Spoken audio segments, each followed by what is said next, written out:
कुछ समय पहले एफबीआई ने एक लिस्ट जारी की। ये लिस्ट शार्प हैकरों की थी, जिसमें एक हैकर का नाम था हैप्पी हैकर। असल में उसे हैप्पी हैकर कहने की एक सबसे बड़ी वजह यह भी कही जाती है कि उसकी जितनी भी तस्वीरें अब तक जमाने के सामने आई है, उन सभी में उसका चेहरा मुस्कुराता हुआ ही नजर आता रहा है। लेकिन उसने जो कारनामा किया, उसने लोगों की नींद उड़ा दी। असल में इस हैकर के किस्से का सिलसिला शुरू होता है साल 2009 में। अमेरिका के जॉर्जिया में कुछ बैंकों को अजीब सी शिकायतें मिल रही थी। किसी की शिकायत थी कि बैंक के खाते से उनके पैसे बिना उनके निकाले ही निकल रहे हैं।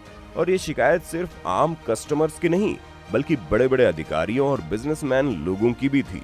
लेकिन बैंकों में दर्ज हो रही शिकायतों में से सबसे ज्यादा चौंकाने वाली ऐसी ही एक शिकायत थी दुनिया भर को सॉफ्टवेयर बनाकर देने वाले कंपनी माइक्रोसॉफ्ट की। इसके बाद से पुलिस अब ज्यादा चौकन्ना हो गई।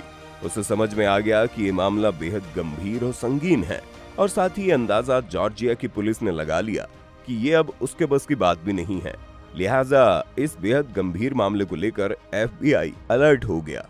एफबीआई ने जब शिकायतों के अंबार को देखा तो वे भी चौंके बिना नहीं रह सके, क्योंकि तब तक करीब 60 मिलियन कंप्यूटर हैक किए जाने की शिकायतें दर्ज हो चुकी थी, जिनसे जुड़े खातों को खंगालकर उन्हें करीब करीब खोखला किया जा चुका था। और ये सब कुछ हुआ महज 3 साल के भीतर। हैकिंग के इस मामले में जब एफबीआई जांच के मैदान में कूदी तो वो ये बात अच्छी तरह से समझ चुकी थी कि इतने सारे कंप्यूटर को जिसने भी खंगाला है, उसकी तमाम जानकारी, डेटा और खाता सभी पर एक तरह से उस शख्स का अख्तियार हो गया होगा जो न जाने कहां था। लेकिन उसकी वजह से पुलिस अंधेरे में जरूर भटकने को मजबूर हो गई थी।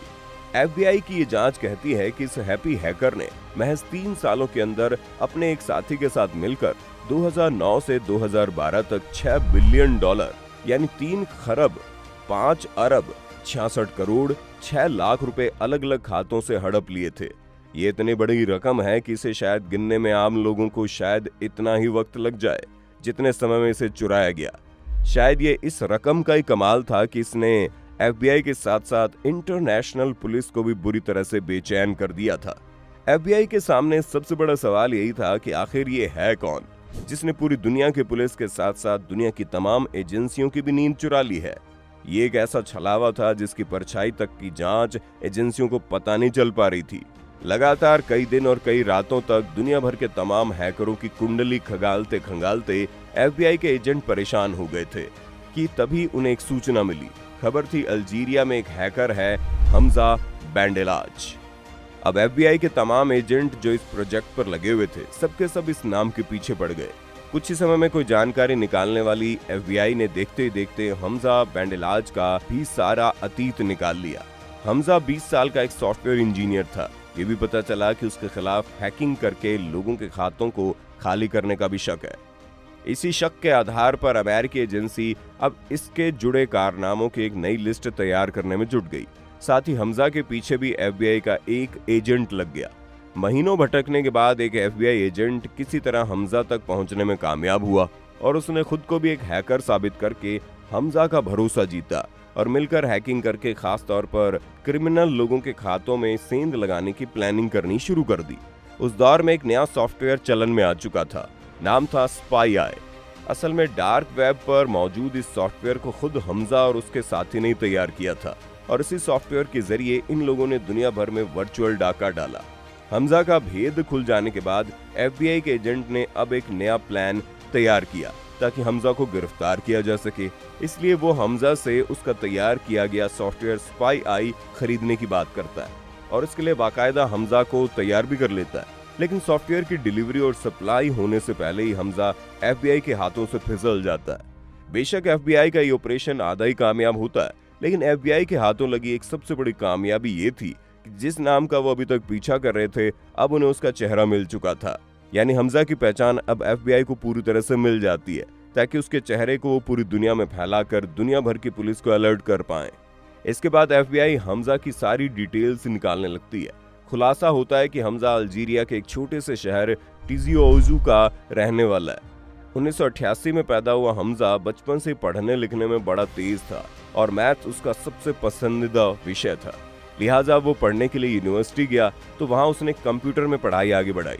उसने पढ़ाई लिखाई के दौरान ही कंप्यूटर को तो जैसे अपना सबसे पसंदीदा खिलौना बना लिया था और कंप्यूटर से जुड़ी ऐसी कोई चीज नहीं थी जिसे वो नहीं जानता था।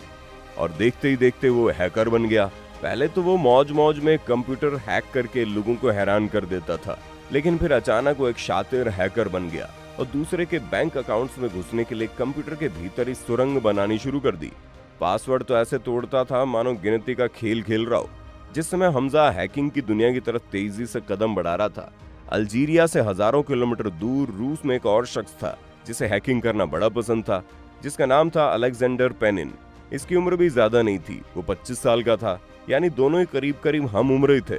एफबीआई की तफ्तीश यही कहती है जिस सॉफ्टवेयर स्पाई आई के जरिए हमजा ने दुनिया भर के कंप्यूटर्स को खोखला कर दिया, वो असल में पेनिन ने ही तैयार किया था।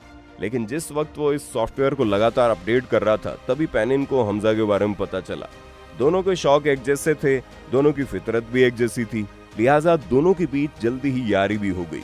जब दो दीवाने मिल जाएं तो फिर दुनिया का कहां डर। लिहाजा दोनों ने मिलकर उस सॉफ्टवेयर को बनाया अपना हथियार और निकल पड़े दुनिया को खोखला करने। ये लोग वायरस के जरिए लोगों के कंप्यूटर में एंट्री करते और पूरा कंप्यूटर ही हड़प लेते। लेकिन 2009 में शुरू हुए इस सिलसिले को 4 साल बाद यानी 2013 में अचानक इनकी रफ्तार को ब्रेक लगता है। 8 जनवरी 2013 को हमजा अपनी नई बीवी के साथ छुट्टियां मनाने के लिए मलेशिया गया था। प्रोग्राम यह था कि मलेशिया से उसे कायरो जाना था। रास्ते में थाईलैंड पड़ा। शातिर और शार्प हैकर हमजा इतना होशियार और चौकन्ना रहता था कि अपना फोन कभी भी एक दिन से ज्यादा इस्तेमाल नहीं करता था, जिसकी वजह से उसको ट्रेस कर पाना किसी एजेंसी के लिए मुश्किल हो पाता। एजेंसियों की नजरों में धूल झोंकने के लिए वो अक्सर सैटेलाइट फोन से बात करता था। मलेशिया से छुट्टी मनाने के बाद उसे कायरो के रास्ते से जब थाईलैंड में अपनी फ्लाइट चेंज करनी थी, तभी एयरपोर्ट पर तैनात इंटरपोल के अधिकारी ने उसे पहचान लिया।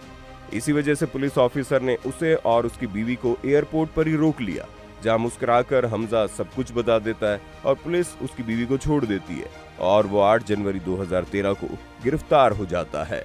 उसके बाद इंटरपोल एफबीआई से बात करता है और यहाँ से शुरू होती है 5 महीने की न रुकने वाली एफबीआई की दौड़ भाग।